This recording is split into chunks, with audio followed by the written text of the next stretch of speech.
মানিকগঞ্জের আলোচিত শিশু আতিকা হত্যা মামলার প্রধান আসামি নাঈম হোসেন এখন সংশোধনাগারে। এই কিশোরের গ্রেপ্তারের পরও ক্ষোভ কমেনি স্থানীয়দের মাঝে, আর ভুক্তভোগীর পরিবারে চলছে শোকের মাতম। একটা দিনও একটা রাত্র আমার ছাড়া ঘুমাই নাই, আমার গলা না ধরে আমার মায়ের ঘুম ধরে নাই। আজকে আমার মায়ের 3-4 দিন ধরে আমার মায়ের আমার গলায় ধরে না, আমার একটা ডাকও দেয় না মা কয়ে।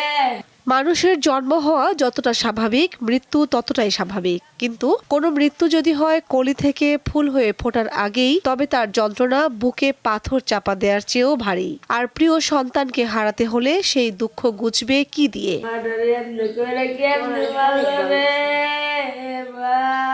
তোমার মা না, আমার কলিজে, আমার মায়ের আমি কলিজে আসলাম, আমার কলিজে আমার কাছ থেকে কেমনে কেড়ে নিল রে ওরা, কেমনে কেড়ে নিল।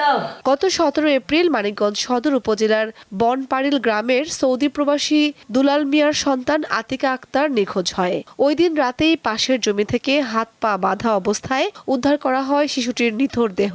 আমার সন্তানকে যেভাবে নির্যাতন করে হত্যা করছে, এরকম হত্যা জানি আর বাংলার বুকে না হয়। কানে সৈন্য টোকা ছিল, তা নিয়ে গেছি, নিয়ে টিয়ে তোরা ছিল ফুরাক, এই ফুরাক দিয়ে মনে করেন গোলা ভাঙছে। এরই মধ্যে হত্যার দায় স্বীকার করে আদালতে জবানবন্দি দিয়েছে অভিযুক্ত কিশোর নাঈম। তাকে সংশোধনাগারে পাঠিয়েছে আদালত। কানের দুলের জন্যই সে তাকে তার শ্বাসরুদ্ধ করে তাকে মেরেছে। তার সাথে রনি, যে আসলে রাজমিস্ত্রি কাজ করে, আর ওই নাঈম রনির সাথে যুগালি হিসেবে কাজ করতে, এই দুজনে মিলেই ঘটনাটা ঘটিয়েছে। আতিকা হত্যার জেরে নিহত শিশুর ক্ষুব্ধ স্বজন ও এলাকাবাসী অভিযুক্ত কিশোরের বাবা পান্নু মিয়া ও চাচা ফজলুর রহমানকে একই রাতে পিটিয়ে হত্যা করেন। গুরুতর আহত হয় কিশোরের বড় ভাই।